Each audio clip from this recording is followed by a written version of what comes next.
Hey guys, Josh here from Mixing Mango, and I'm doing the Christmas event today that was released, and I'm on the naughty side. Just thought I would try and do this. Not really sure what I'm doing, just started, but I'll just do that. So the main thing I want to talk about is actually the update, and not the Christmas update.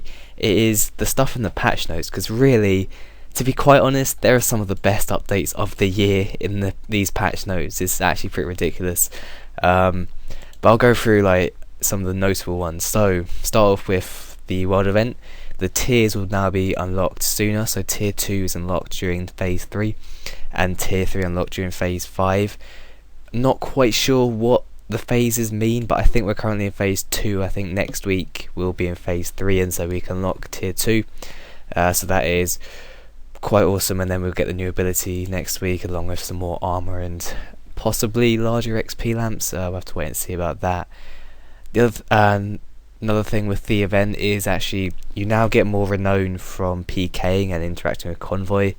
So now you get 50% more than you did before. So a fair increase. PKing wasn't really they wanted to focus on PKing, but you didn't really get much renown from PKing. And I think it's still quicker to actually just do the skilling, but I guess this makes it a bit better.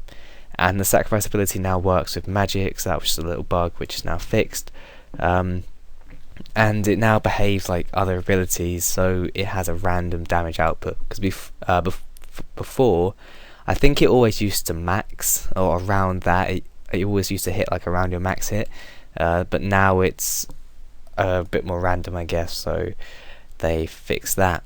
I guess a kind of main one is actually you can no longer stall abilities. So the main stall was, if I just find it, it was Wild Magic followed by Concentrated Blast, I think. Maybe it's the other way around. But basically you could stall Wild Magic and then hit a 15k combo with one ability kind of thing. So they've now fixed that. Actually, thinking about it, I think it's Wild Magic and then Concentrated Blast. But they've now fixed that, and you can no longer stall abilities. So I mean, it doesn't really affect that much. The main use was for solo next, but then you don't even need that to solo really, so they have now changed that. Also, you can now rotate the camera while in the bank. This one, it's a minor thing, but you always used to be able to do it, and it's just didn't really make sense why they removed it, so it's really nice that you can now do that again.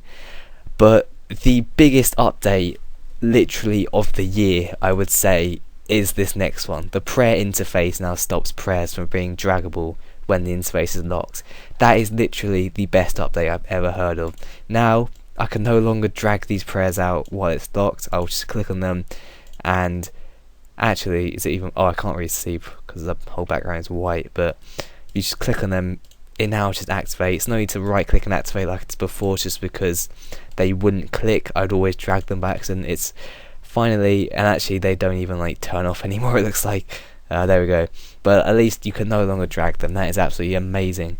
So yeah, really nice they finally fixed that. Next one is with the loot beam. So before it used to be it only shows with drops over 1 mil. Now you can customize it, and so you can have a value between 50k and 1 mil, which I guess it's kind of nice. You can change that. I think one thing it'd be nice to change if you could specify if you want it for noted drops as well. Maybe if you got onyxes, you could say, obviously that's not one drop as well for mil, but the whole thing is worth 3 mil, so maybe you could change it so that shows as well. That would be nice if they could sort of edit that a bit. The Grand Exchange will now show an item level requirement, so they took out this tooltip thing on the side where the Grand Exchange would just show the stats weapons gave and the levels and stuff. Not sure why they removed that, but I guess they're slowly reintroducing it because it now shows the level you need. You can now disable quick chat. I haven't worked out how to do that. There's no right click option here. But yeah, you can now disable quick chat, so I guess that's fairly useful if you want to do that. Bankers now have bank as a left click option. So this one's kind of takes a while to get used to, but it's really useful. You no longer have to right click on bankers or the Grand Exchange people. You can just left click on them and go straight into that interface, because really no one ever used to really talk to the bankers. It was always just go to bank really, so it's nice that has now been changed. There's also a new activation animation for scrimshaws, and you can now combine semi-used scrimshaws as well. So like you always used, oh well, for me I always had like sort of like a 5 minutes left on my scrimshaw, and so it's kind of a waste just to use that and then like not have a scrimshaw for the rest of a trip. So it's nice you can now like join sort of half used ones together and just make it like give it more time. The comp cape will now be stored in gravestones instead of being converted to coins. Not sure why it was ever converted to coins, but I guess if you've got a comp cape, this is nice. You don't have to protect it anymore really. You can just put it in your grave. And there's now a warning message when trying to remove an activated aura. So this one's really nice because I always used to like sort of go to check time then accidentally just remove it, and now actually you get this message because my festival aura is on, so I can say yes or no to remove it. So that's just a small nice update. The price checker interface now has the new interface style. This one's, you wouldn't think this is major, but actually it kind of is cool. So you can just put stuff in your inventory and then empty your backpack into the price checker. So it just makes price checking stuff a little bit quicker. And the final thing in the patch notes is players are now prompted for their bank pin before opening a trade window. So this is literally an update that should have been there from the beginning of bank pins, because before it used to be you trade it, you then try to put some money in, it would say enter your bank pin and close the trade. So it's like you have to trade, enter your bank pin, then trade again. Now I'm assuming it's just you go to trade someone, it will automatically pull up your bank pin, you type in, and then like the trade continues. So there's no like closing multiple interfaces and stuff like that. So that's just really nice small update there. There's some other stuff I've written down here as well. So apparently runic accuracy is now fixed. That wasn't in the patch notes, but hopefully it is, because that's been broken for a long time. Soul Split now actually shows the hit splats as well, so you can now see the purple hit splats of what you heal from using Soul Split. So I guess that's like it's a nice little feature, because I got really confused actually. I was doing some PvP in the world event, put Soul Split on, and I was constantly healing like 50 to 200, and I thought Sacrifice had broken and was just constantly healing me. I didn't realise that Soul Split was actually, it showed the hit splats now, so that's quite cool. I mean, it might get a bit annoying, you'll like be constantly have hit splats on you at bosses possibly, but it's just a nice feature to see that. Also, summoning has been changed back, so doesn't really affect me, but I guess some people want that back.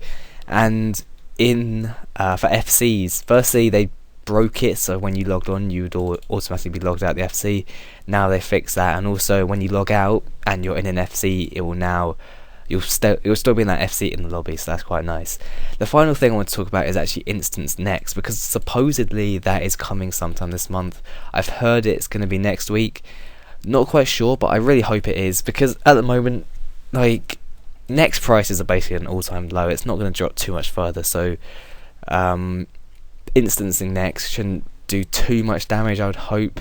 The thing is though, like, oh, I just realised I'm stroking the wrong reindeer now. I've kind of got equal points on both. Yeah, the thing is, like, with Instance Next, it just means that you can always have a decent world, a good ping, and like always have a loot share.